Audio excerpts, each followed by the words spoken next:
કે ઘણા લોકો આ તુલસી વિવાહના ભવ્ય સમૂહ લગ્ન થયા. તુલસીજીના આવા લગ્ન લગભગ મેં મારી જિંદગીમાં તો નથી જ જોયા. ભવ્ય સમૂહ લગ્ન થયા. જી બાપુ, હવે જાન અહીંયાથી ગઈ હતી. જી બાપુ, 500,000 કે 5,000 વાહનો હતા. જી, હું જાનમાં સામેલ હતો. જી બાપુ, હવે લોકો એવું કહે છે કે આ જાનમાં જે આવ્યા એ સ્વેચ્છાએ નથી આવ્યા. દાદા બાપુએ કોઈ જગ્યાએ પેટ્રોલના પૈસા આપ્યા, કોઈ જગ્યાએ ભાડું આપ્યું છે, કોઈ જગ્યાએ આમ કર્યું છે.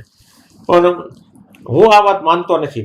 મારું અંતર્મન તો આ વાત માનતું જ નથી. કારણ કે જે બધા આવ્યા એ ભક્તો જ આવ્યા હતા જી બાપુ, અને ખુશીથી આપના કહેવાથી જાનમાં આવ્યા હતા. જી બાપુ, તો આ વાત સાચી છે કે ખોટી, આજ આપ કેમેરાની સામે કોને તો એનો જવાબ મળી જાય. કારણ કે આપને કોઈ પૂછી નથી શકતા, પણ મારી જેવા ને તો લોકો ડાયરેક્ટલી ઇનડાયરેક્ટલી આ પૂછતા હોય છે. બાપુ એક સુંદર વાક્ય છે કે ધર્મની સાથે જોડાવા માટે ધાર્મિક હોવું જરૂરી છે. એટલે બાપુ જ્યારે આપ ઠાકોરજીની જાન કરી બાપુ, ત્યારે આહ્વાન કર્યું, અમે ઠાકોરજીને પ્રાર્થના કરી કે હે ઠાકોરજી, આ તમારી જાન છે. અખિલ બ્રહ્માંડના નાથની જાન હતી બાપુ. એટલે કોઈ ગાડીઓ વધારે કરવાથી, કોઈ ગાડીઓ મોટી કરવાથી, કોઈ પ્રશંસા કે કોઈ પ્રતિષ્ઠા એવું નહોતું, પણ અખિલ બ્રહ્માંડના નાથની જાન હતી એટલે એની જાડેરી જાન હોવી જોઈએ. એની માટે બાપુ મેં મહેનત કરી હતી. અમારી પાસે એક ગાડી, એક વ્યક્તિ અને એનું રજીસ્ટ્રેશન અમારી પાસે બાપુ આજની તારીખની અંદર પણ છે. બરાબર ને? 2476 ગાડીઓનો વર્લ્ડ રેકોર્ડ હતો બાપુ.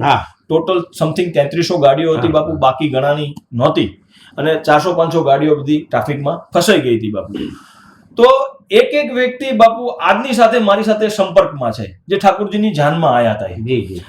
એમાંથી એક પણ વ્યક્તિને હું ગમે ત્યારે લાઈન એવું પ્રૂફ કરાવી શકું કે આ પોતાના સ્વયં ખર્ચે આવ્યા હતા, ધાર્મિક હતા અને ધર્મની સાથે જોડાયેલા હતા, એટલે પોતાના સ્વ ખર્ચે આવ્યા હતા બાપુ.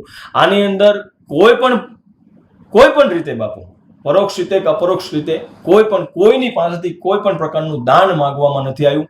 ના આની અંદર ગાડીની અંદર કોઈ ડીઝલ ભરાઈ આપ્યું છે બાપુ, કોઈ ભરાઈ આપ્યું હોય તો હું આ તમારી ચેનલના માધ્યમથી, તમારા આ વાર્તાલાપના માધ્યમથી, બરાબર ને, મને એક પણ એવું પ્રૂફ આપે કે ભાઈ અમે આ ગાડીમાં ડીઝલ ભરાયું હતું, અમે આ ગાડીની અંદર કર્યું હતું. જે અમારી પાસે લિસ્ટ છે બાપુ, અમારી પાસે જેટલી ગાડીઓનું લિસ્ટ છે એ લિસ્ટની સંખ્યામાં એ નામ આવતું હોય, એમાંથી એક નામ પણ એવું હોય કે ભાઈ અમારી ગાડીમાં ભરાયું હતું, કયા પંપે ભરાયું હતું બાપુ, તો હું સ્વીકારવા તૈયાર છું. નકર આ બધી પાયા હીરોની વાત છે બાપુ, મને બદનામ કરવા માટેની.